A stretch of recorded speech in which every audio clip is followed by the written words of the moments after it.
Hello, bienvenue dans ce premier vlog que je poste sur ma chaîne. Je l'ai filmé donc il y a à peu près 3-4 mois quand je suis partie donc à l'étranger pour poursuivre mes études. Comme vous le savez, je suis à Sciences Po et je suis à Sciences Po Grenoble, c'est-à-dire que la deuxième année se passe à l'étranger, donc du coup pour ma deuxième année dans cette école, je suis partie au Royaume-Uni en Angleterre pour faire mes études pendant 1 an. Je vous ai donc filmé en gros la préparation, mon départ et l'arrivée donc ici en Angleterre. Je vais diviser ça en 2 vlogs, donc dans ce premier vlog vous allez voir la première partie avec ma préparation avant et mon départ, et le prochain vlog sera du coup sur mon arrivée et mon installation dans la chambre. Je vous laisse donc avec la suite.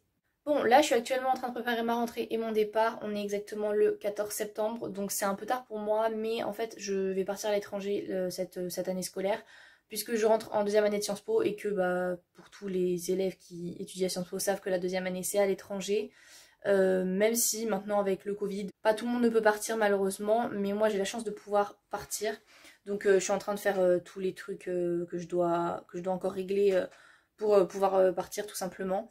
Bien que j'avoue que je sois pas du tout en avance, il faudrait que je recense un peu toutes mes erreurs et tous les conseils que je peux en ressortir peut-être pour faire une vidéo là-dessus. Il y avait tellement de choses à faire et c'était tellement long tout ça que je me suis pas prise en avance. Mais bon, ce matin j'ai quand même réussi à faire ce que j'ai à faire pour le visa, puisque maintenant que y a le Brexit et que le Royaume-Uni n'est plus dans l'Union Européenne, il faut un visa pour partir, donc un visa étudiant.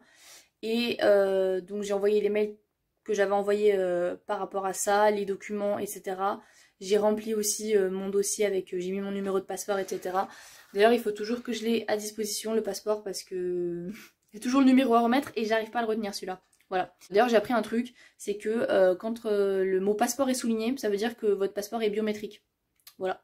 Donc c'est toujours bon à savoir. Et j'ai aussi, je me suis connectée aussi à mon adresse de l'université là-bas en Angleterre, donc je vais partir normalement à Leeds, qui est pas loin de Manchester, c'est une ville pas loin de Manchester. Et du coup je me suis connectée à l'adresse mail qu'ils m'ont donnée, avec le mot de passe qu'ils m'ont donné, j'ai regardé un peu mon compte, etc. Voir si j'avais pas déjà des mails dans l'adresse mail de l'université anglaise. Et puis j'ai aussi complété mon learning agreement, donc c'est les cours que je vais avoir là-bas, puisque j'avais des modifications à faire. Donc cette matinée a été productive, je suis contente parce que j'aime pas ne rien faire et que de toute façon là j'ai pas le choix que d'être productive tout simplement. J'ai encore 2-3 mails à checker et 2-3 petites choses à faire sur mon ordi. Il est 11h12 et je vais peut-être pas tarder après à aller faire à manger. Je mange plutôt tôt, vers midi et quart, parce que je déjeune pas le matin, donc du coup voilà, je vais peut-être pas tarder à faire ça, mais bon, il est quand même encore tôt, hein, je vous avoue, j'exagère un peu à penser déjà à manger. Bon les amis, go. Cet après-midi je me suis attardée sur le visa toujours, parce que j'avais encore des mails à checker par rapport à ça, enfin j'ai des mails qui arrivent comme ça fuse. J'ai pas encore tout réglé, j'ai pas encore tout réussi à faire, donc je me suis mis sur mon ordi, là il est juste là,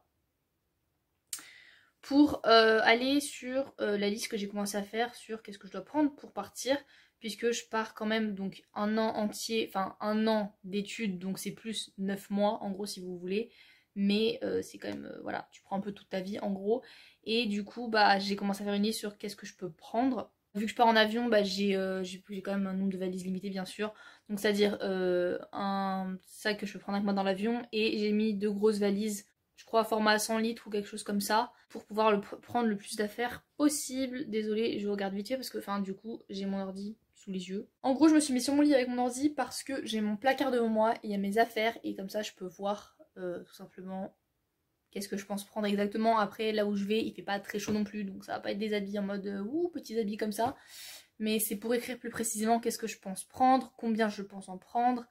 Voilà, il faut quand même que j'organise tout ça quoi. Je vais peut-être vous montrer rapidement ce que j'ai fait, je pense pas que c'est la meilleure organisation du monde, mais bon.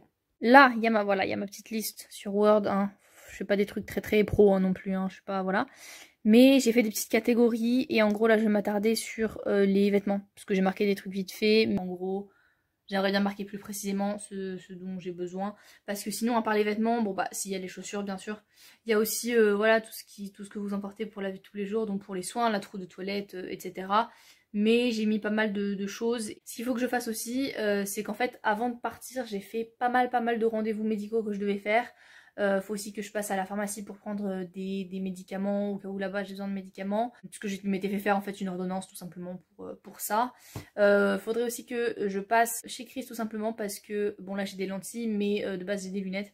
Et donc pour récupérer mes lunettes, des lunettes que j'ai fait faire il y a pas longtemps puisque j'ai changé de vue il y a pas très longtemps et je me suis dit qu'avant de partir il fallait du coup que je refasse des lunettes quand même, c'était plus simple.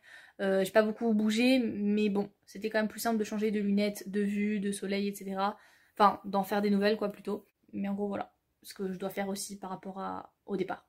Petit update, aujourd'hui on est mercredi 29 septembre et je commence à avancer dans ma préparation puisque je pars demain très tôt.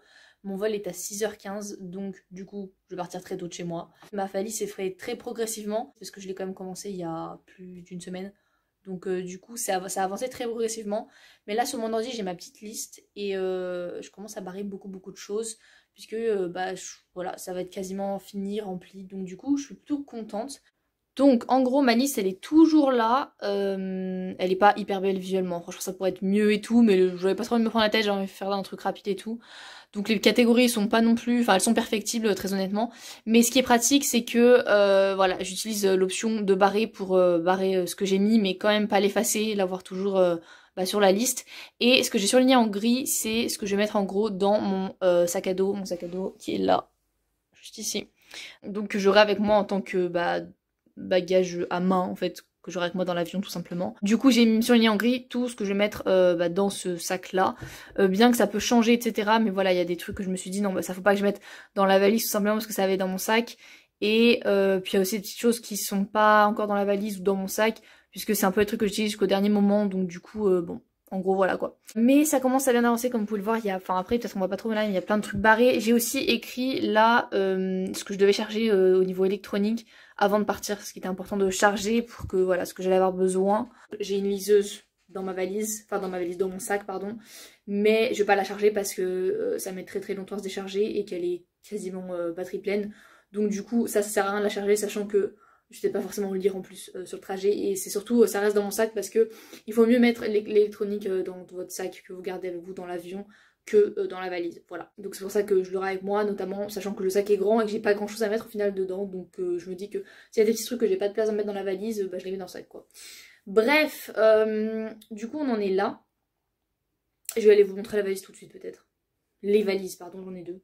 Voilà, 2 bagages en dessous de 23 kg, on part pour longtemps donc là c'est un peu nécessaire. Alors voici mes valises, bon ça a l'air d'être le bordel mais en vrai c'est plutôt pas mal rangé. Voilà, elles sont dans la pièce d'à côté de ma chambre qui est le bureau, voilà du coup je les ai ouvertes à côté, dans la pièce d'à côté. Donc voilà bon après c'est si vous pouvez avoir un endroit à côté où ça gêne pas trop. Mais en gros voilà celle-là elle est vraiment très grande, je sais plus combien elle fait mais c'est une des plus grandes qu'il y avait.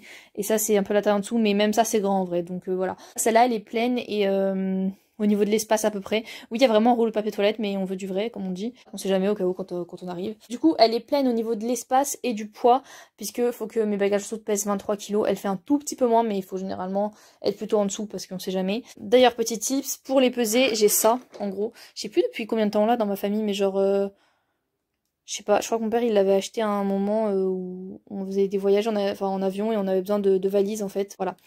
Et du coup c'est un petit truc pour peser, en gros vous mettez cette sangle autour de par exemple la poignée de la valise, vous la fermez donc, je vous montrerai après mais vous la fermez et juste vous portez la valise en fait avec ça et ça va vous la peser. Donc voilà, mais bon apparemment il l'a acheté sur Amazon, hein. Ceci n'est pas un placement de produit. Anyway ce truc est cool, ça doit exister de toute façon, enfin maintenant que voyager c'est répandu, ça doit exister à plein d'endroits différents, mais ça on l'a depuis longtemps et franchement... c'est pas mal, en vrai c'est pas mal, c'est bien de savoir combien ça pèse avant de y aller quoi. Donc en gros, un peu de tout dans toutes mes valises pour on sait jamais si j'en perds une. Donc là vous pouvez voir il y a notamment des serviettes, mais il y a aussi mes vêtements tout en dessous. J'ai aussi tout ce qui est, par exemple là il y a des cotons, là j'ai un produit pour le ménage. Alors, c'est un peu, c'est pas organisé en termes de choses, c'est plus en termes de poids, d'espace et de répartir un peu les deux choses dans la valise. C'est-à-dire mettre un peu des vêtements dans celle-là, un peu des vêtements dans celle-là, un peu des chaussures dans les deux, etc. En fait, il faut qu'il y ait un peu de tout partout, au cas où, je sais pas, j'en pomme une, enfin, qui m'en pomme une, parce que c'est pas moi qui m'en perde une, ou alors, enfin, que je les retrouve, mais que je la retrouve une semaine plus tard, bah en fait, j'ai un peu tout de partout, quoi.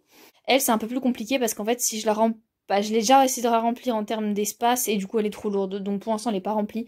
Enfin ce côté-là est rempli, il y a notamment mes vêtements. J'ai des petits cintres, Ça c'est une poche sous vide, donc celle-là je vais peut-être pas utiliser. Mais en fait si vous voulez gagner en place, bah, c'est pratique en gros. Parce que bah, vous allez mettre des vêtements sous vide et ça va faire moins de place que ce que ça fait si c'est pas sous vide. Donc voilà, mais là c'est surtout des vêtements. Là-bas il y a des petits trucs pour mon sport, enfin bref, des trucs comme ça.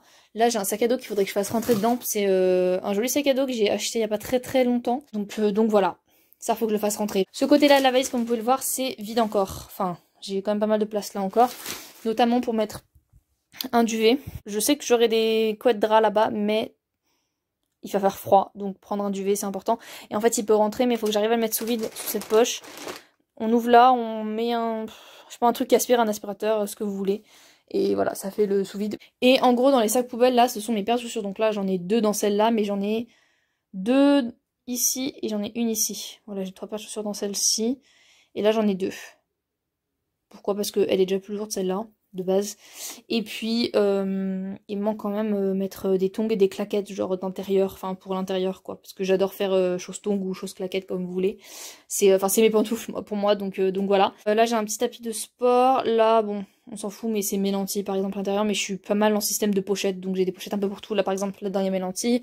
Et dans cette pochette-là, il y a des câbles, trépieds, des trucs un peu électroniques pour l'ordi et tout, pour filmer, ça dépend. Là, voilà, il y a tout ce qui est sac poubelle, quelques éponges, un tupperware. Vous voyez, il n'y a pas vraiment de catégorie, mais le plus important, c'est plutôt de faire une technique Tetris où voilà, vous rentrez le plus de choses possible en fonction de ce que vous prenez et aussi d'en répartir, si vous avez plusieurs valises, d'en répartir dans les 2 valises. Au niveau des vêtements, voilà, il y en a qui sont pliés, mais en vrai, il y en a plein que j'ai roulé. Très bonne technique de rouler les vêtements, donc faites-le le plus possible avec les petits vêtements ou les trucs avec lesquels c'est pratique parce que ce gros pull à rouler, franchement ça aurait servi à rien du tout. Mais voilà en gros à quoi ça ressemble. Voilà, chacun ses techniques, mais voilà moi vraiment les gros conseils c'est répartissez dans les valises, le poids, les types de choses que vous mettez, faites le plus possible, voilà, un truc logique quoi. En vrai je suis pas du tout une spécialiste en valise, hein. Je pars pas souvent en voyage et jamais, je suis jamais partie avec tout ça. Voilà, aussi longtemps toute seule, etc. avec mes affaires, donc j'ai pas vraiment d'expérience là-dedans, donc c'est juste avec la pratique, faut essayer des trucs et ça marche ou ça marche pas, mais vu que j'ai quand même plutôt des grandes valises, en fait, je pense que c'est pas au niveau de l'espace que j'aurai de problème, parce que s'il y a des trucs qui rentrent pas, je les prends pas parce que j'ai le minimum, enfin le minimum, le strict minimum, les besoins vitaux, ça rentre, voilà. Donc sinon, c'est juste rajouter des trucs parce que j'ai de la place et j'ai le poids. Que je peux mettre plus de poids, mais si je peux pas, j'enlève, voilà, tout simplement. Il me reste quand même des choses à faire rentrer, bien sûr. Par exemple, mon ordi que j'ai là sera forcément dans mon sac à dos avec moi. Sinon, dans mon sac à dos, j'ai tout plein de les papiers qu'il faut pour partir. En gros, je comptais de base tout mettre sur mon téléphone, mais je me suis dit, il faut mieux que j'ai tout en doublon. Donc, j'ai tout sur mon téléphone, plus tout en imprimé, tout en imprimé. Les trucs nécessaires que je sais que j'aurai forcément besoin imprimés. Et j'ai plus de trucs sur mon téléphone encore parce que ça prend moins de place en soi en termes d'espace. Donc du coup, je me suis permise de mettre plus de choses si j'ai besoin. Donc du coup, j'ai imprimé les petits trucs que j'ai besoin pour partir tout simplement. Alors, bon, déjà, j'ai le test PCR pour montrer que j'ai pas le Covid. Voilà, premièrement. Ensuite, j'ai le billet électronique, donc mon billet d'avion, sachant que je fais une escale aux Pays-Bas. Donc en gros, j'ai 2 vols. Mais tout est regroupé sur la même page. Donc voilà, j'ai aussi la confirmation de l'enregistrement que j'ai fait ce matin. Je me suis enregistrée donc par internet. Maintenant, ça se fait quasiment tout le temps comme ça. Enfin, je pense que vous pouvez encore le faire à l'aéroport, les trucs comme ça, mais autant le faire avant, vous gagnez du temps. Mais bon, dans tous les cas, c'est quelque chose qui vous rappelle, hein, il vous envoie des mails et tout pour vous dire de vous enregistrer, donc vous oubliez pas trop. Enfin, moi je regarde tout le temps, je regarde tous les jours mes mails vraiment, donc j'oublie pas. J'ai un petit formulaire à remplir, donc vu que je vais devoir d'abord rentrer sur le territoire des Pays-Bas avant d'aller en Angleterre, puisque c'est mon escale à Amsterdam, j'ai rempli un formulaire de déclaration sanitaire du voyageur, donc en gros est-ce que vous avez les symptômes du Covid, etc. J'étais pas sûre s'il le fallait pour rentrer juste à l'aéroport et pas vraiment en fait rentrer aux Pays-Bas, parce qu'en fait c'est juste une escale, donc au final je reprends vite l'avion pour repartir, mais j'ai préféré le remplir au cas où j'en ai besoin. De toute façon ça coûte vraiment rien, enfin c'est vraiment hyper rapide et enfin voilà, je me suis dit comme ça je l'ai, sinon s'il me vire pas, il me vire pas, mais bon au moins je l'ai. J'ai mon visa, donc en gros ça se fait sous forme de code. Je dois partager en fait le code qu'ils m'ont donné pour prouver mon statut d'immigration, on va dire. Donc pour prouver que j'ai eu le visa. Enfin bref, je sais pas trop comment expliquer, parce que c'est la première fois qu'en fait j'ai besoin d'un visa pour partir, sachant que je suis déjà partie au Royaume-Uni, etc. Mais c'était bien avant le Brexit, bien sûr. Donc tout est plus compliqué, parce que, un, il y a le Brexit, donc si vous voulez partir là-bas, bah, c'est plus compliqué. Et puis il y a le Covid, ça c'est partout pareil, c'est encore plus compliqué pour partir. Et pour finir, j'ai ce qu'ils appellent un formulaire, en anglais c'est Passenger Locator Form. Voilà, vous devez donner des détails sur quand vous arrivez, sur votre vol, votre compagnie, etc. Vous donnez toutes vos infos, vos adresses, votre adresse là-bas, votre adresse en France, enfin, ou là où vous habitez de base. Enfin bref. Donc voilà, à mon avis, il y a plein de documents qu'il y a quelques années, il n'y avait pas besoin pour partir, puisqu'il n'y avait ni le coronavirus, ni le Brexit. Et puis en plus de ça, j'ai mon pass sanitaire, tout simplement parce que je me suis fait vacciner. Et du coup, il est sur mon téléphone. Je pense que ça suffit, normalement. Donc voilà, en gros, ça, c'est l'update du jour. De toute façon, je pars vraiment dans la nuit. Donc quand je dis que je pars demain, je pars vraiment dans pas longtemps, puisque en soit vol à 6h15. Il faut mieux être là au moins 2 heures avant, donc 4 heures à l'aéroport. Donc pour moi, ce sera l'aéroport de Lyon. Et vu que j'habite à peu près à 1 heure de Lyon, il faudra partir encore plus tôt. Et il faudra se lever encore plus tôt. Donc en gros, peut-être qu'à 2 heures du matin, je vais être levée. Donc en gros... Voilà, quand je dis demain, c'est plutôt que demain en fait dans ma tête. Mais bon, bref, voilà.